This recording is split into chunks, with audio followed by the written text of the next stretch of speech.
Let's bring in Ron Paul right now. I don't think that matters a whole heck of a lot right now. Obviously, the 2012 election far off. But Ron Paul, how will this health care debate shape the election that's coming up in November in 2010? Well, I think it certainly will. I think a lot is yet to happen because more people are going to understand this bill and how bad it really is. I think 2010 seems to be so long way off. I think, a lot more can happen. But I definitely think it was going to make a difference. I think it's going to help the Republicans, and they're going to come close to taking over the House. But to me, the whole thing is a huge mess. You know, they went and they had this big excitement over 20 words. Well, it was good that they're trying to follow the rules. But coming from my viewpoint, where I can't find out where there's authority in the Constitution for running medical care. And for the 2,000 pages, I think we're all wrong. And now they're going to worry about 20 words. Well, I guess it's good they're worrying about 20 words. I'd like to have them worry about the 2,000 pages. Well, and let's talk about both of the parties, because when I go out and talk, it's not just people concerned about the Democratic Party.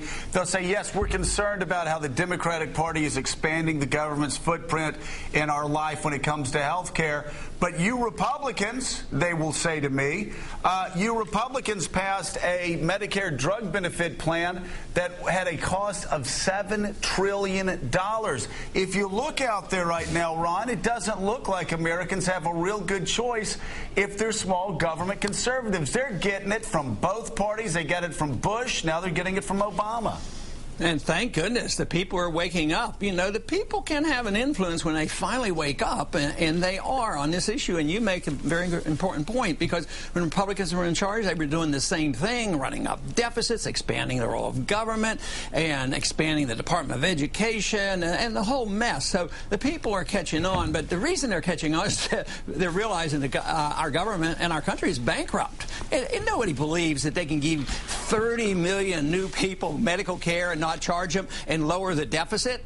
I mean, it is astounding that they do this with a straight face. And yet everything is just so much partisan bickering. And like you point out, they're saying the same thing, but it's partisanship. It's who gets to favor their friends the most, who's going to run it, who gets the power. Well, and that's what's so fascinating to me is the harsh partisanship in Washington, D.C. When you look at the arc of the federal government over the past decade, there's just not a lot. And this drives partisans on both sides crazy when I say it, but when it comes to the size of government, there's just not a real difference between Republicans and Democrats. How Republicans acted over 8 years when they're in power and how Democrats are acting now. They're both spending money we don't have. Pat Buchanan, do you have a question for Ron Paul? Sure, but you're right, Joe. George W. Bush was a great society Republican. But let me ask Ron this. Ron, let me ask you, repeal and reform sounds like a good message to run on, and I think it's got real credibility with the American people. There are some aspects of that bill they may like, others they detest. But as a practical matter, the president's got a veto pen. You'd have to have 2/3 of both houses to override his veto. As a practical matter, you can't repeal and reform, can you? No, not under these circumstances. Maybe someday when the country goes bankrupt and we rebuild the whole society, we're going to have to reform. But right now, there's no chance of this happening. I would like to preserve and save something. You know, in this whole medical debate, you know, they talked about the public option, you know, for a long time. I wondered why they never said, why can't we preserve a private option? This, to me, one of the worst things they've done with this bill is take away a private choice. They undermine the health savings accounts, so giving a person to opt out. But they don't want you to opt out. Matter of fact, this time they're forcing everybody to go in and buy government-mandated insurance. So they're moving in the wrong direction, at least in education. As bad as it is with public education and what they've done to it, you know, you could opt out. You could teach your kids at home, and you could still go to private school. But now, in medicine, you can't opt out, and that is why the medical care quality is going to deteriorate, and why the cost is going to escalate, and eventually everybody's going to be a lot more unhappy. Pat Buchanan, I want to go to your point, though, about repealing this bill, or portions of it, if Republicans take control of the House of Representatives. The one thing that we knew in 1994 when we got elected is even if the liberal Republicans in the Senate didn't go along with us, even if Bill Clinton didn't go along with us, you look at the Constitution, and the House of Representatives has the checkbook. Nothing gets paid for unless the House of Representatives says it gets paid for. So you have a lot of programs that could be defunded by a conservative House in 2011 and 2012. Nothing passes, nothing gets done unless the House says it does. And that seems to me, Ron Paul, like an opportunity. If you ask me, do you want Republicans to take over the House or the Senate? I'd say let them take over the House, because you can't spend a dime unless the House says you can spend a dime. That's the way it's supposed to be, but that's not the way it happens. The Congress, for decades now, have given up their prerogatives to the executive branch. We've had Republicans who loved the strong executive. Still today, the executive can go to war without a declaration. The Federal Reserve can spend $2 trillion without appropriation. The other day, what did Obama do? When the Congress couldn't do something, they were welcome. Oh, write an executive order. It has the force of law. So the executive branch writes laws constantly. The judicial system writes laws constantly.